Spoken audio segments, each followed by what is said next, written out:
The 6 little pigs, Benny, Kenny, and Lenny, wanted to live in a house they built.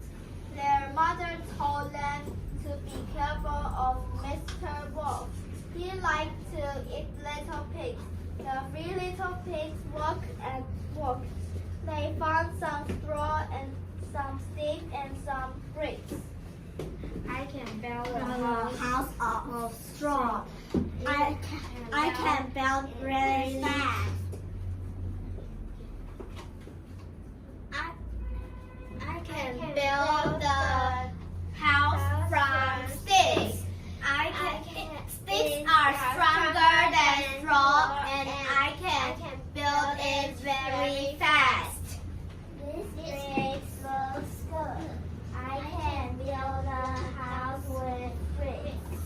It cannot be fast, but I can build it well.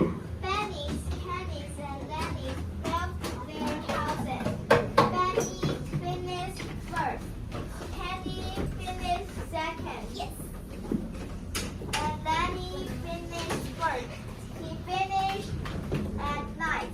Benny and Kenny were playing in the afternoon after they built their houses. Mr. Wolf smelled the 3 little pigs. He went to the first house he saw. It was Benny Straw's house.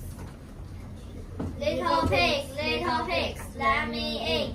No, not by the heads of chinny chin chin. I will hoof and I will poof and I will blow your house down.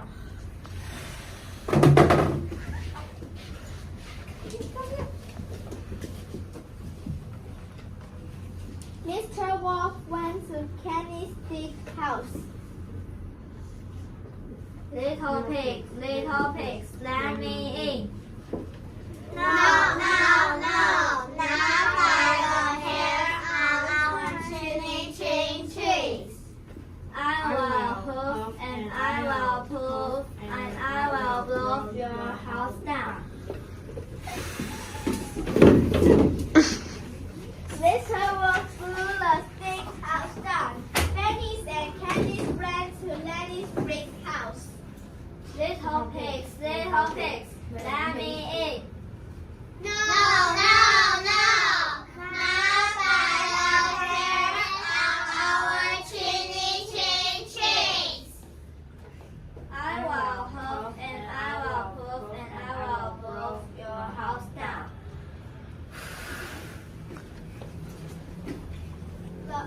Mr. Wolf blew and blew, but he could not blow the house down. Mr. Wolf got really tired. Mr. Wolf left and never went back because Mr. Wolf knew he could never blow it down. Benny's, Kenny's, and Lenny's were really happy and relieved because Mr. Wolf walked away. They never saw Mr. Wolf again. Benny, Kenny, and Lenny lived happily ever after. Lenny, your brick house is really amazing. You are a good builder. Yeah, we don't have to be nervous. We can relax and fun. We can